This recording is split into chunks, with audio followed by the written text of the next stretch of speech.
Well, as we continue through this COVID season, we know that live streaming is as important as ever. So, in this episode of Practical Church Planting, we're going to give you 7 free tips for improving your live stream.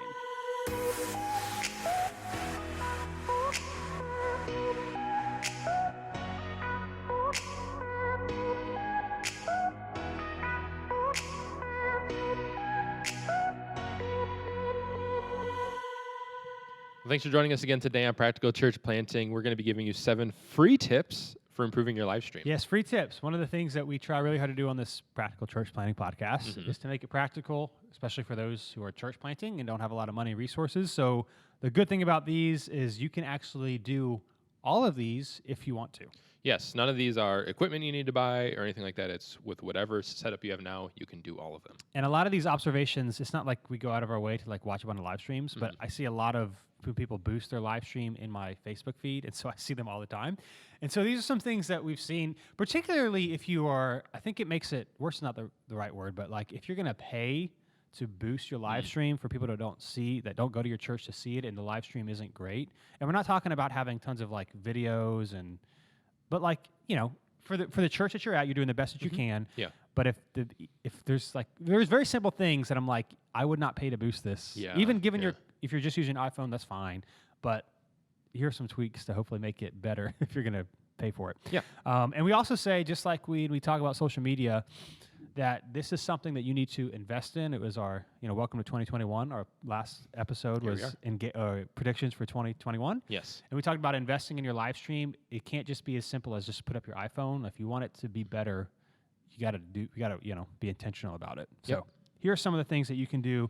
Some of these might be more obvious than others, but they're all free and they're all tips to make your live stream better this year and every year. Every year. Number 1. Mark where your singers and preacher will stand. So, we've slowly gotten used to doing this. We're now, like, during run-through, we actually, test, like, who's standing where. Yeah. Just because we've seen that it doesn't look as great if, a singer's off to the side or, like, the preacher's not in the middle of the camera and that sort of thing. And so what we do is we just put tape on the floor of our stage. And we'll talk about this more too. Like for worship, for example, we don't show the whole stage because it's just not necessary. We show just the worship leaders. And so typically we have 2 worship leaders, like main singers. And so they'll be taped where they need to stand, and then I'll be taped, or whoever is preaching, if it's not me. We have it taped like where the pulpit thingy goes. So it's always in there. But this allows you to kind of be more focused and kind of, in the middle, as opposed to kind of these random shots where you're not sure who to look at. You can actually do this ahead of time, set up your camera, do a test, however you want to do it. You can, look through your lens or however you do it with your computer. I don't know your setup. But actually mark ahead of time so you're not, as you're watching it or later, being like, that was really awkward. This is a very easy thing to do if you just prevent it. Mark your spots with tape or whatever ahead of time. Yeah. One of the things that we do, this isn't necessarily one of our tips, but we try and, for the person that's preaching, we want the camera to be as tight on them as possible. And so if you were to show just a really wide shot, then it would be really easy for the person to just like go to the center of the stage, and obviously they'll be in there.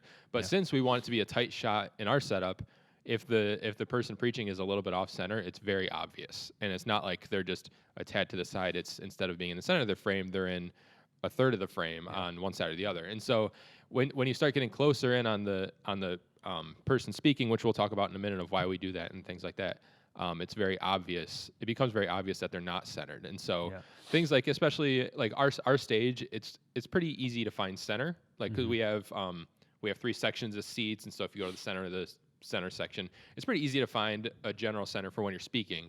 But when it's like a very close shot on camera, it's very obvious if you're not perfect center. And so we measure, we mark, and then that way, whether it's Dylan preaching or someone else coming up preaching, they don't have to worry about looking, well, there's a transition going of if they're perfectly centered or not. They just put the podium where the tape is and good to go. And this might seem obvious for the person preaching and not as obvious for the people leading worship, but that's also important because if you want people to watch it and you got like your worship leader and like half their arm is cut off because they're not, where they are, just mark it ahead of time, use a piece of tape, use something small so that it's more, focused on what's happening. And part of the thing to realize is, even now more than ever, which again, people can have theological disagreements on live stream. That's the moment we're in right now.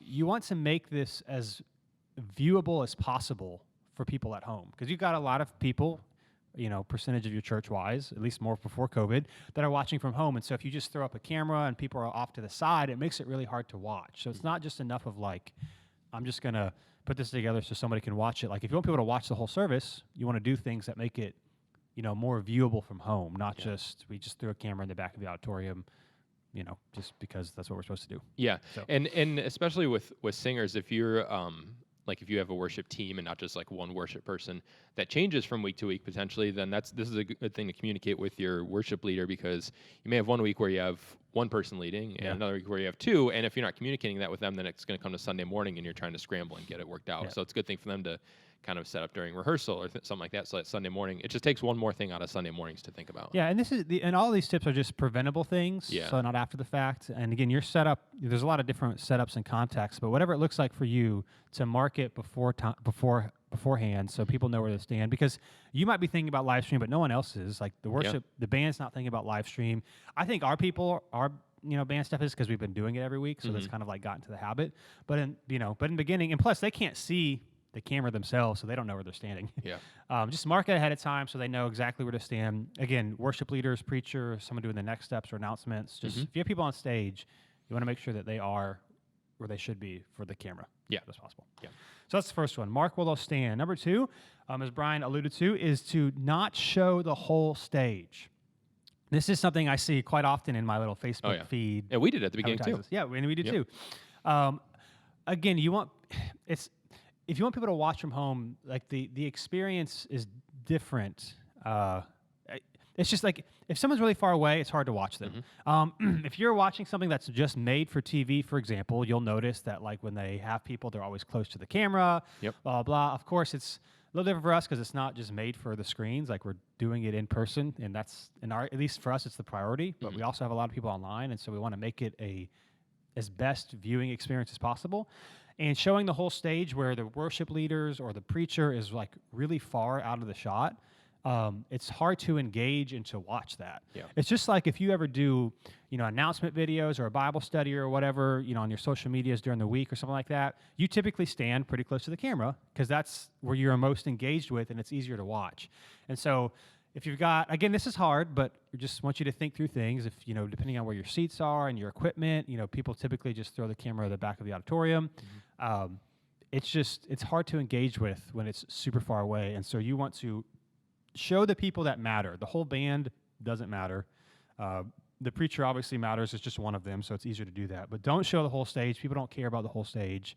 I even saw when this started, they were like on Facebook and different groups that we're a part of, whatever, people talking about, well, you should show the whole stage because people miss their church and they want to see what it's like. And that's just, people don't care. Yeah. I mean, maybe they do. I don't know. But if you want people to, again, watch the whole service and engage, you got to make it as easy as possible for them to do that. And showing the whole stage just isn't necessary, and it makes the people in the video really far away.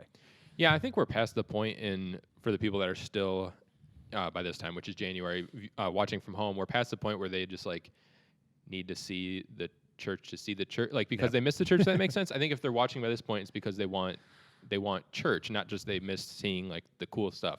Yep. And so being as tight up as possible on, like we said, on the person speaking or the people singing, I think just helps eliminate distraction. It helps them be able to focus on what's going on.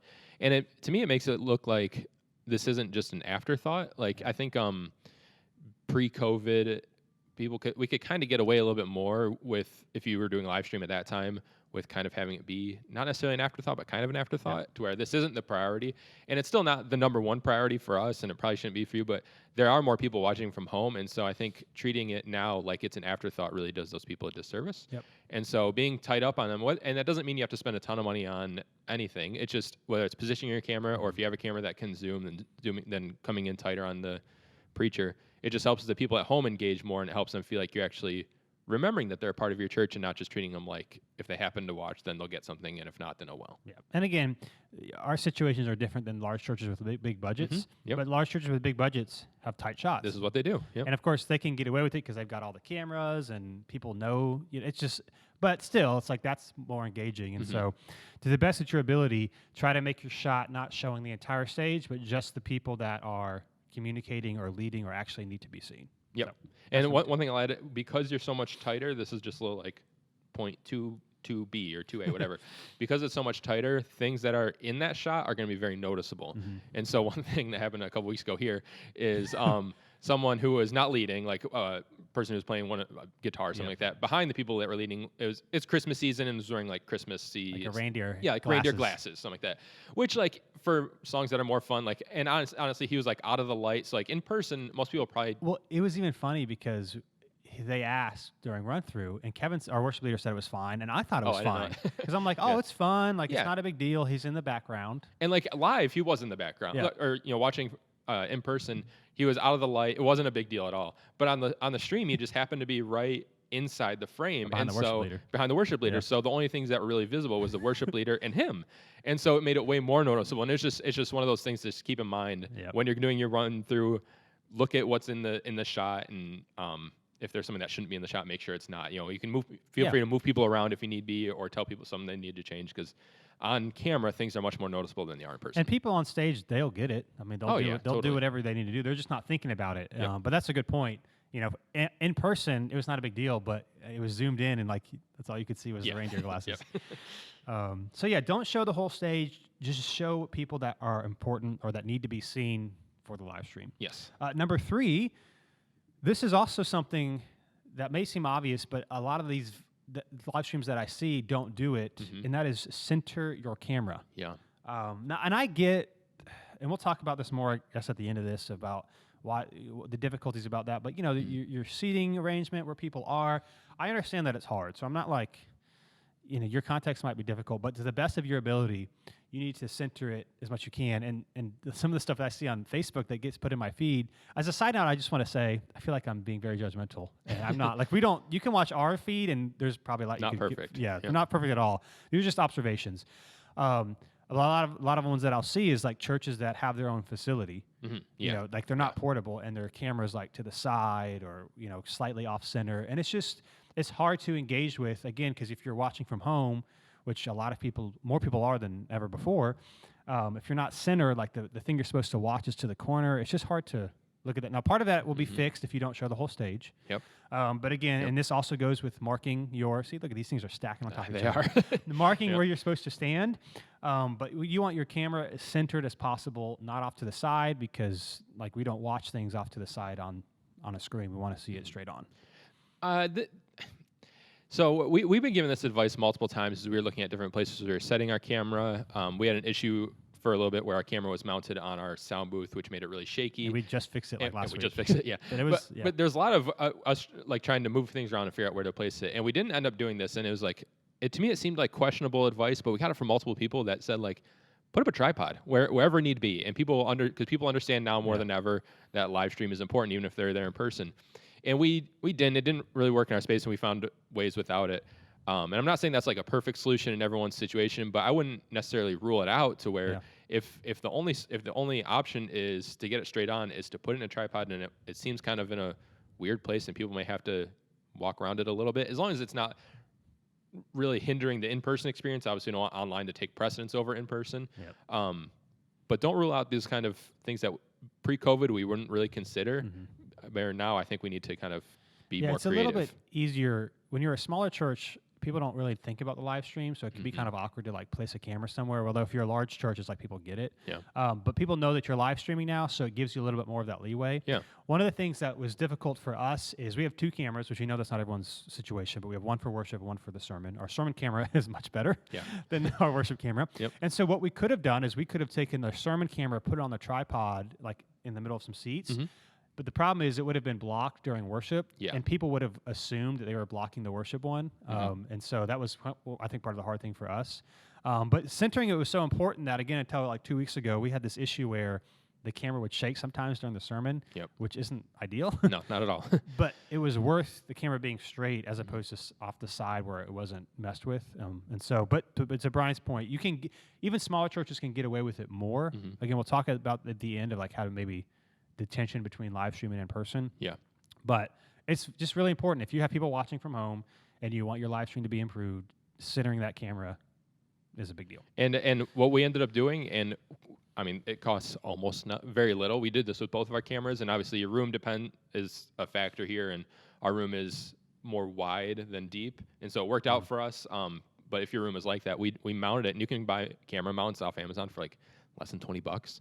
And we've been using the one for our worship camera for a while now, since we started meeting back in person, and it's worked perfectly fine. So there are solutions that are cheap. It just, you gotta find what works in your space. Yeah, both of ours are mounted against the wall in the back. Yes. But again, our wall in the back's not very far.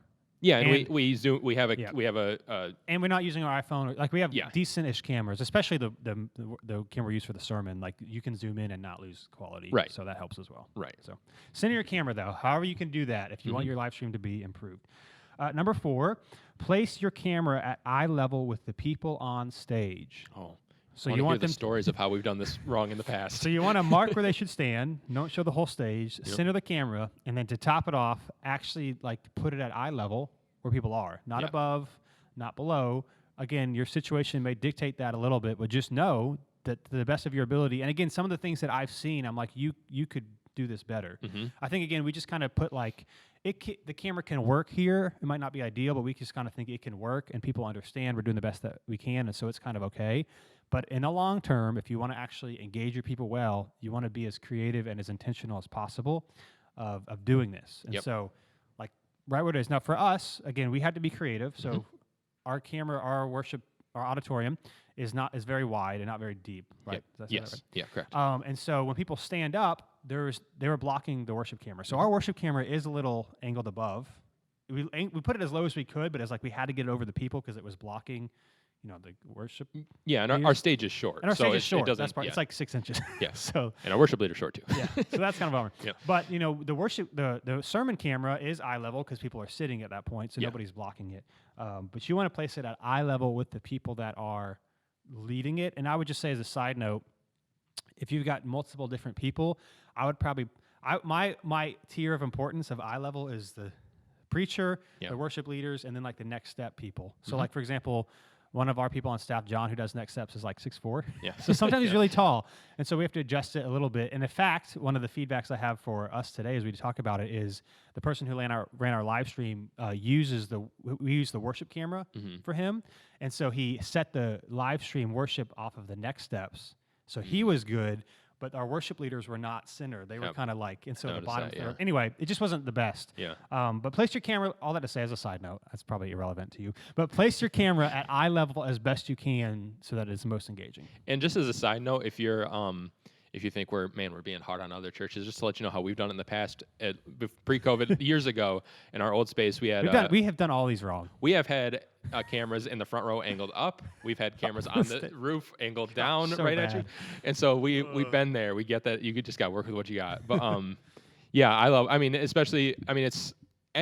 sure we've all seen, especially even if you do this, you've probably seen other churches that do something similar and think it's awkward. Like, if you're watching from home, you don't want to be watching from the side. You want it to look like the pastor is engaging the people from home. Yeah. And there's not really any way to do it unless they are at eye level, and it's almost as if the pastor can be making eye contact with them, like he can with people in the auditorium. And so keeping it eye level with the pastor, with the people leading worship, all that is the best way to go. And so again, part of this is if you have a run through or however you do it, take 5 minutes to make sure all of this is set before the service, because these are preventable. It's one thing, nobody's perfect. People make mistakes. That happens every week. But the preventable things are the things that are kind of a bummer. It's like, this could have been avoided if we had taken a few minutes. So, don't just put your camera up somewhere because it works. To the best of your ability, center it, make it tight, and put it at eye level with the people that are on stage. And these are things you want to get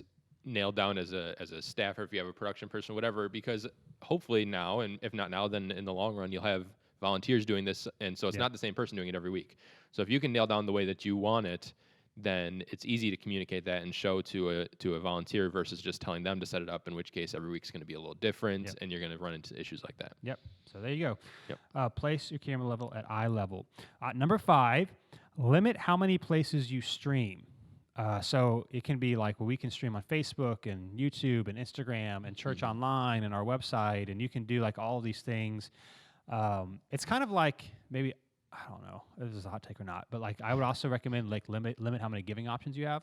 Because if you have like 5 giving options, it's just like, people don't know, like the app, you can text, you can go online, you can give in person, and Cash App now or whatever people Yeah, are doing. right. Like people just think, well, we'll just give people tons of options. But we all know when you have too many options, it kind of freezes you and you're not sure where to go.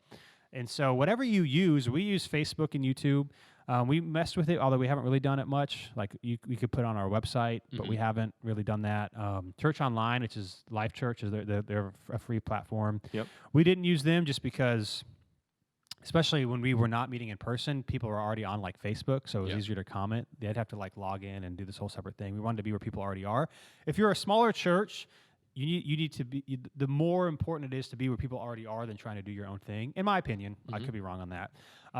But if you have too many options, people just get kind of confused and they're not exactly sure where to go. And particularly if you want people to comment and engage, we don't get a lot of that anymore because, before we were online and that sort of thing, we were all online, and so we were doing comments, although we just started trying to do some more. Yeah. And we got more than we have in a while yesterday. Yeah. Or when we did this. But yeah, people are just confused and they're not sure where to go. It's easier just to say we're on Facebook and YouTube, or we're on wherever you are, so people know where to go every week and they can tell their friends and not be confused of like, how do I find the stream? Yep, and I agree with that, and I'll also, do the ones that work the best in your context or make the most sense. Yep. But I would say in most people's context, it's Facebook and YouTube, and not just because that's what we do, but because I think the reasons that we land on that is Facebook, because that's where the majority of our engagement came from, and so that's where if people were gonna, like people that go to the church that follow the page, we're gonna stumble across it, or most likely to stumble across. Especially the for like live new stream. people that can share with their friends. It's the most easy to share. reachable. Yep. If you will. And then especially with people that are planning to watch from home, most people, if you're planning to watch from home, at least when we were online and we were watching only online, and we personally were watching from home, we'd want to watch it on a TV, and the easiest thing to get on a TV is YouTube, because every smart TV has an app for YouTube. Yep. And so those made the most sense as the two that we would choose, which obviously you can choose what works best in your context, but I would look at not just what you see other churches do.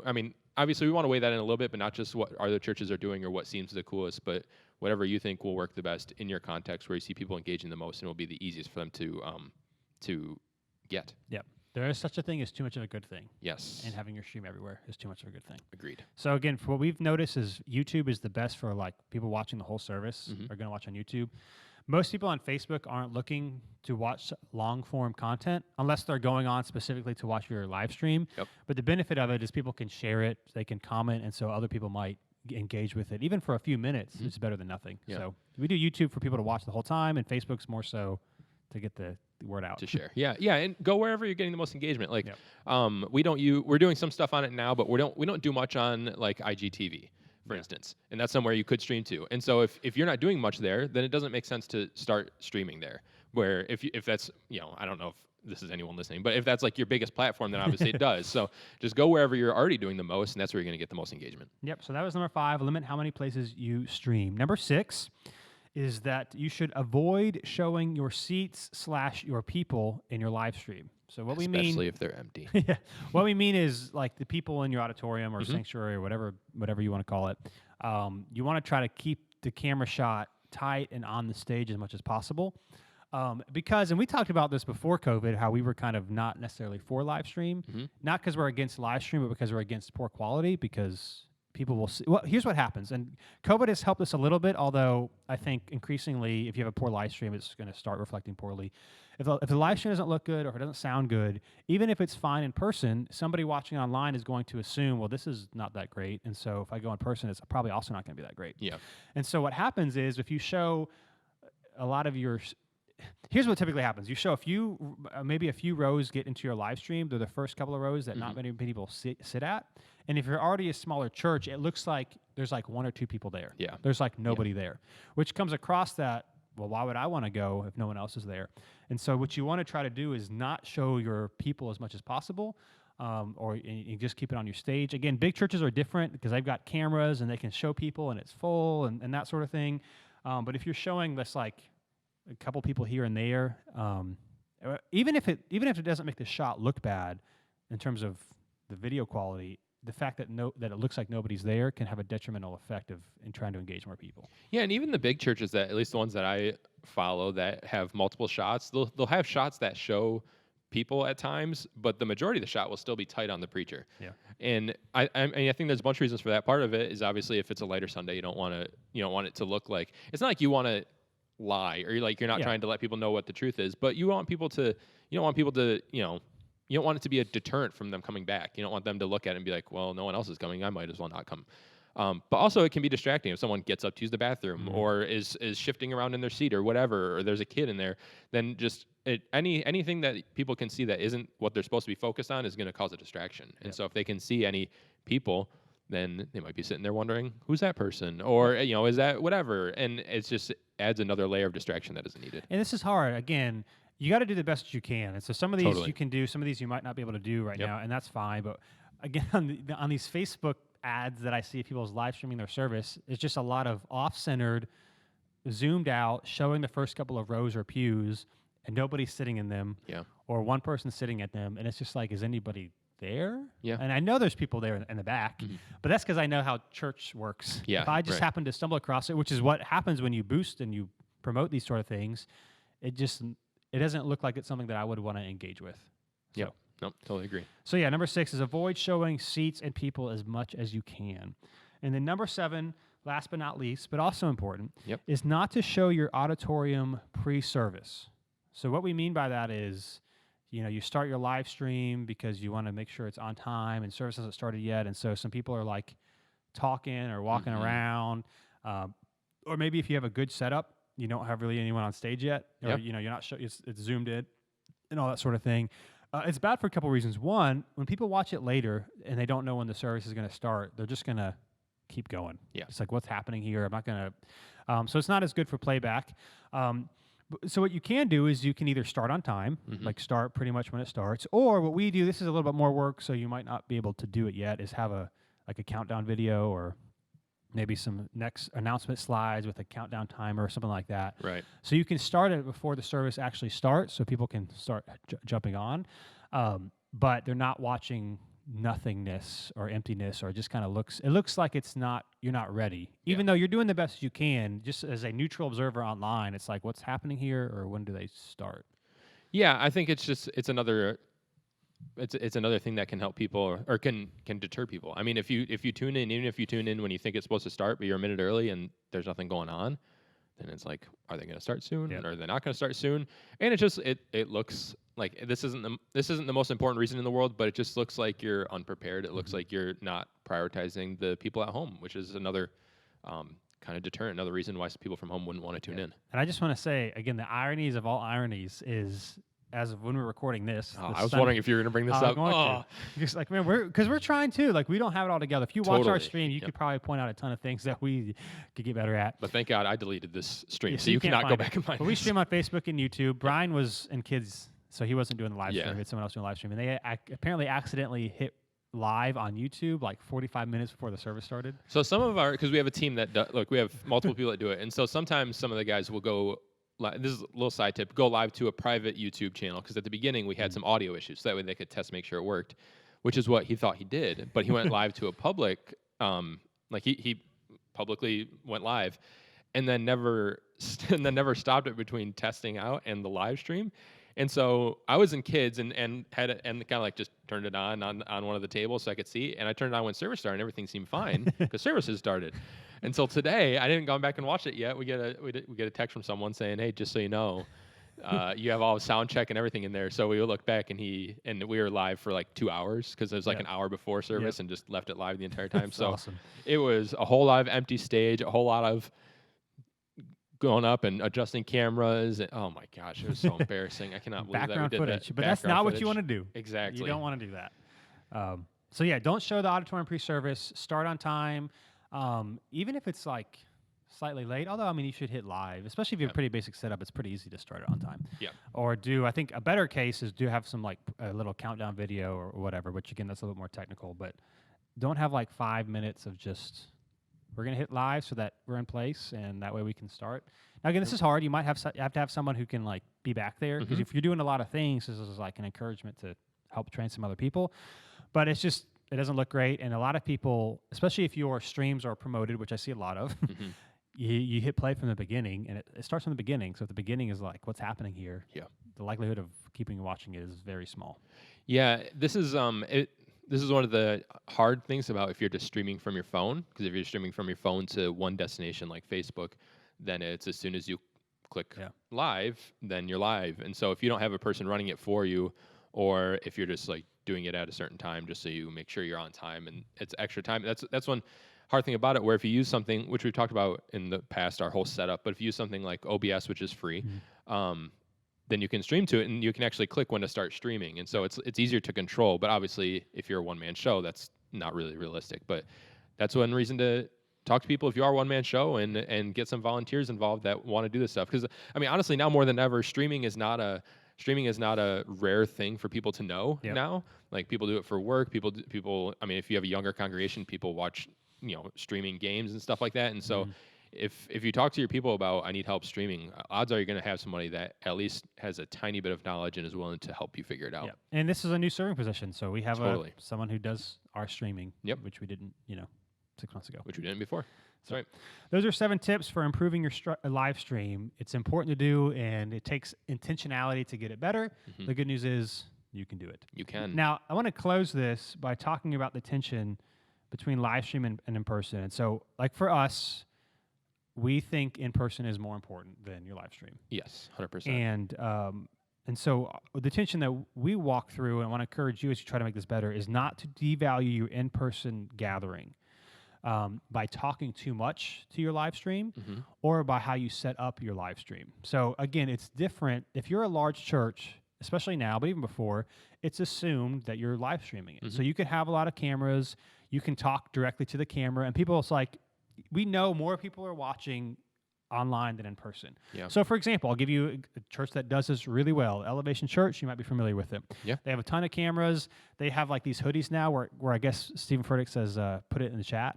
So he like asks questions and has people chat it or like, put on the live stream or the whatever. And it's normal because everybody knows, especially in the COVID restrictions, way more people are watching online than in person. Yeah. If you're watching this on YouTube or listening to our podcast, that's probably not your case. Right. You probably have more people in person than online or like close to it. Yeah.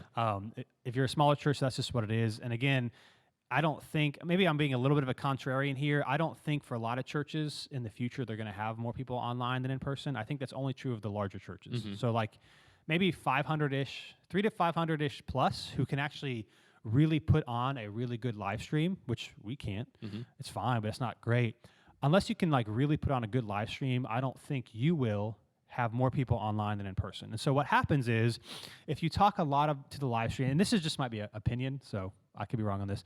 It's just weird to be there in person. It's like, why am I here if they're going to continue? I'm not saying you can't welcome people online or say something online here or there, but I would predominantly ignore it. Look into the camera sometimes, like as you're looking around the room, it's okay to look into the camera too. But prioritize in person because, again, people, even though they understand your live streaming, if you're a smaller church, that's not what they're thinking about. Yeah. So if you're talking to the live stream a lot, in my opinion, it devalues those who are coming.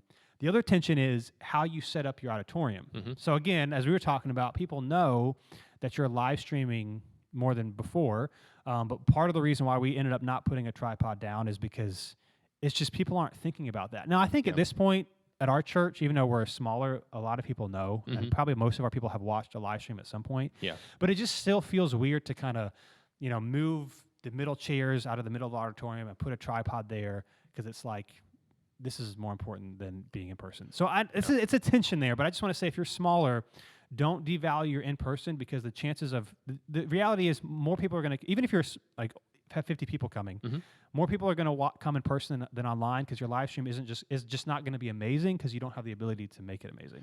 Yeah. So one of the things we do is we just implemented this, but we started like a text to connect, like a kind of digital connect card for people from home.